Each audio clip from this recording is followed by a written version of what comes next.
Julie is the most inspiring woman.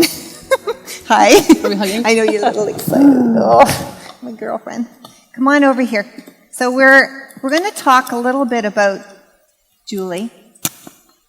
There's so many things, so many facets of this woman. Like, she's just an adventurer, a humanitarian. Ooh, I think these earrings have to come out. What do you think? Are you hearing them?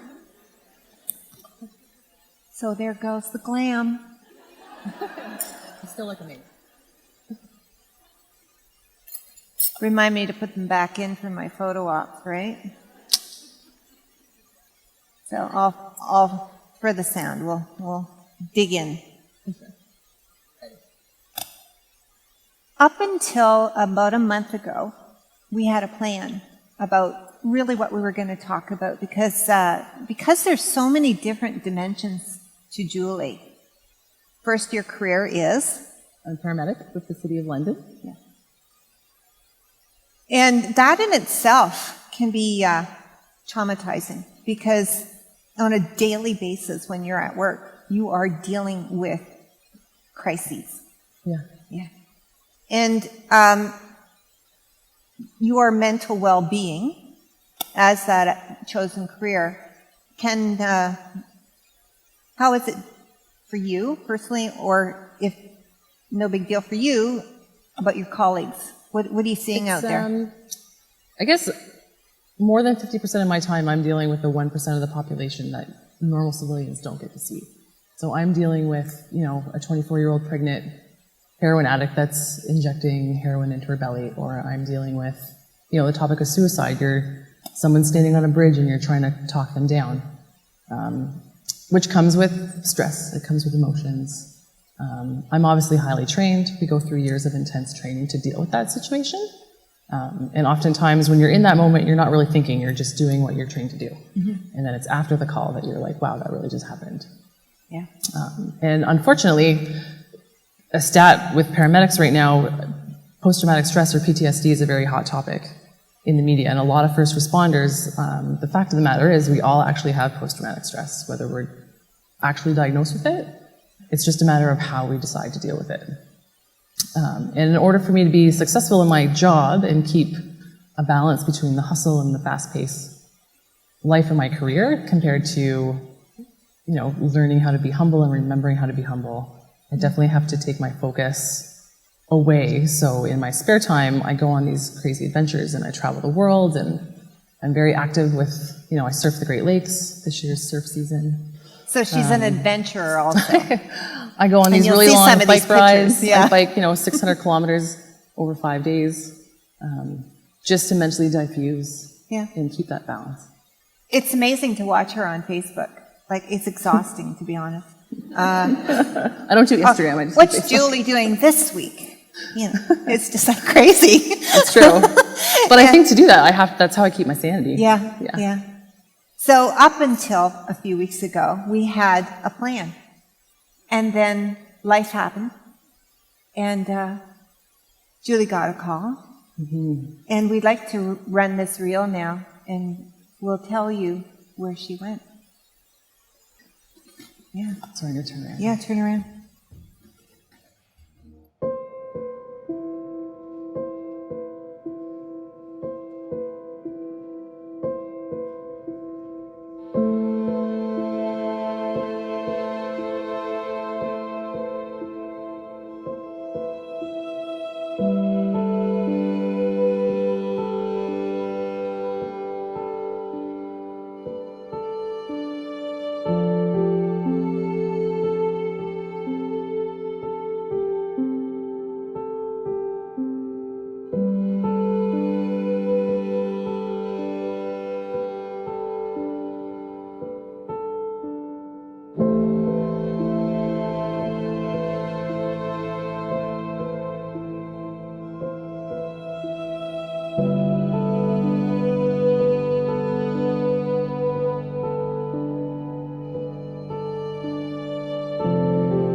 It's difficult to watch. So do you know where that is?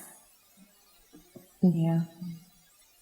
So this was not your first time going into, what would you consider this dialogue that where you're going? What there's a word for it? It's a disaster. It's a natural disaster. I work for an NGO called Global Medic, a non-government organization, and we specialize in disaster relief. So it's first responders like police, fire, paramedics that are basically on call 24/7. And we get this call. We sometimes get less than 24 hours notice, and we deliver medical aid with field hospital tents.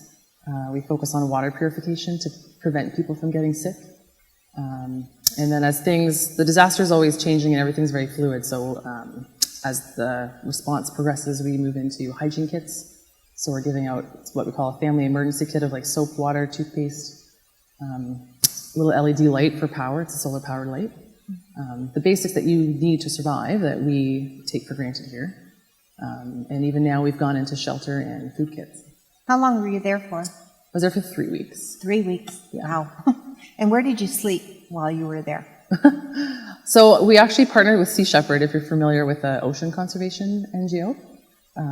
So for 11 days, we actually went out with a captain and a first mate and 14 other deckhands. And we gave them the aid to hand out, and they assisted us with a ship, because unfortunately, Bahamas is 700 islands. So the only way to get to some of these islands that were cut off from the disaster was either a helicopter or a boat. So we'd anchor offshore in the deeper parts of the water, and then we took this inflatable rib. Paddleboarding, by the way. Oh, yeah, bikini Crazy. shot. We'd anchor offshore, and then we'd stock this inflatable rib with all the aid that we were donating, and then we basically go into these communities where people had stayed behind after the disaster. A lot of people had fled because they knew it was coming. Yeah. But unfortunately, people decided to stay, whether they wanted to save their house or try to salvage it as much as they could. Or they had animals. Yeah, they had animals. The problem is, though, this was the biggest hurricane to ever hit them. They're very resilient in the fact that they get hit with hurricanes every year. But this one happened to be a Category 5, which is off the Richter scale. Yeah, you could see so to by speak. It's the biggest category to label, and they had winds that were 375 kilometers, and the atmospheric pressure lowers, so the ocean actually rises, so the water came in 14 feet. So people, honestly, they either drowned, or they climbed up to the roofs of their houses, or they were clinging to a tree. Like, we just heard horror stories of how these people survived the storm, and unfortunately, the storm literally just sat on top of the island of Abaco, which is an island in the north of the Bahamas, for 14 hours before it even moved. So talking about resilience, these people from the Bahamas are just amazingly strong, determined. They were just surviving. And it makes you wonder if you as a person could go through that yourself and how strong you are. But their attitude was very much that they wanted to rebuild. It was just, they get hit with hurricanes all the time. This is just bigger than normal. So they were very much going to pick up the pieces. And they were celebrating life at that point. Yes, they were celebrating survival. Yes, just getting through it. When you get home coming from, you've done Haiti. I think there was an earthquake that... I did. My last one was Nepal in 2015. There was an earthquake. I've done Iraq for refugees fleeing ISIS. Wow. Camps. So when you're coming from these places, and I'm sure you're just in the moment. You're just getting through the moment, and then you're on this flight back. And what happens to you from the time you leave that devastation and then you come back to Canada, which is such a privileged place, where we have running water and toilets in our houses and food in our pantries and a huge wardrobe usually, earrings. You have mixed emotions. You go through multiple emotions. You have good days, you have bad days. I don't want to leave the disaster, unfortunately. I wish I could stay longer. And you think, maybe I didn't do enough, or I haven't helped enough people. But I ultimately have a mortgage to pay, so I need to go to work. Yes. When I go on these missions, I take a leave of absence or use my vacation time. So I have priorities here. And so it's not paid? No, it's not paid. My the mission, we got free flights with WestJet. That's all covered. But it's not like it's a career choice where financially you're actually losing money. Because you're not working. Yeah. But it's worth it. The rewards that you get from it are just ultimately amazing, and you make lasting friendships with people these overseas. people. Yeah. But when you're home, you definitely go through phases where you're thinking you didn't do enough, or maybe I should have helped more people. You replay the operation in your head, thinking like, oh, maybe I missed something, or I could have done this better next time.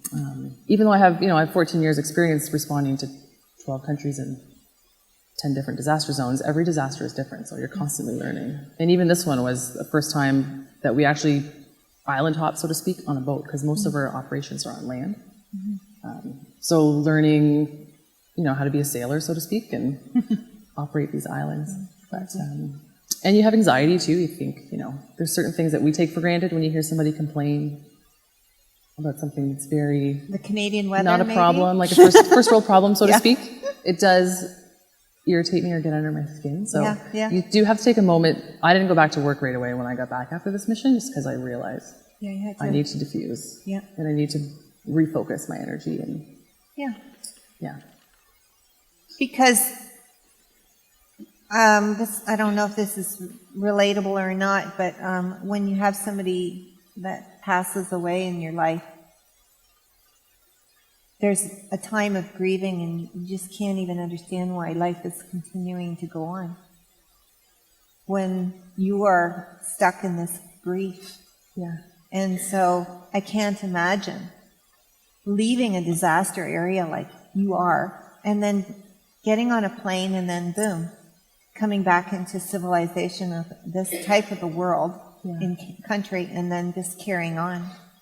I think for me, I ultimately focus on, there's a saying that there's always beauty in the breakdown. And I think even when you're in the disaster zone and you think, God, you've lost everything, there's always beauty in the people that you're helping. Or you have special moments with individuals when you're bringing them aid. That's a good mantra. And that's There's what beauty in the breakdown. There's beauty in the breakdown. That's So a good always look for the helpers. I am the helper. Yes. Always look for these small connections that you make with these individuals, whether it's 5 minutes or it's an hour. So let's talk about helper. And part of my belief system is I'm a huge advocate on mentorship. Whether I'm asking for somebody to mentor me, or whether I'm mentoring somebody else, I find that there's this dance that happens in the mentorship relationship that even if you think you're going in to help somebody, it's amazing what comes back. This gift that happens. So do you mentor personally? I do, and I think it's something I've naturally fallen into. Over the years, I'm active in sports that aren't overly female-dominated, like surfing is male-dominated. Paddleboard racing is an actual thing people don't know about. So even just in my everyday life, I'm promoting these sports, and I'm promoting women getting involved. And my career, again, it's not female-dominated, so I'm trying to promote my profession for women and to educate them that they're capable of doing it. So you're a very empowered woman. And I get the sense that you have always been. You've always danced your dance. You've never listened to the naysayers or you shoulds in your life. You've just done the Julie thing. So is there any advice that you could give somebody that's struggling with somebody maybe telling them that they should be living a certain way and they're not following their own intuition? They're not listening to it. Is there any advice that you could give them? I think knowing that life is giving you a gift, knowing that you have opportunities that come your way, and based on the decisions in life that you're making, you can grab those opportunities and run with them. And then, sometimes the most scariest, nerve-wracking experiences in life, like this right now, that's out of my realm, is don't fear it. Don't fear not. Yes. And if you're passionate about something enough, find a way. Yeah, because at least 3 times she kept saying, I'm nervous. I can't believe I'm nervous. I'm scared. So she goes, into disasters, and then she's nervous about coming up on stage and talking totally about herself, Candace. I think is probably totally different. Totally different. Yes. So I'm sure the audience will love to talk to you further. Sure. In the lobby. I encourage you to stay after and ask this woman what makes her tick. And if you want to follow her, probably on Facebook and watch With Exhaustion. All the stuff that this lady's doing, it's just crazy. It's like, what's Julie doing this week? So I want to thank you for taking the time. Well, thank you for having me. And you are pleasure. inspiring. So thank you.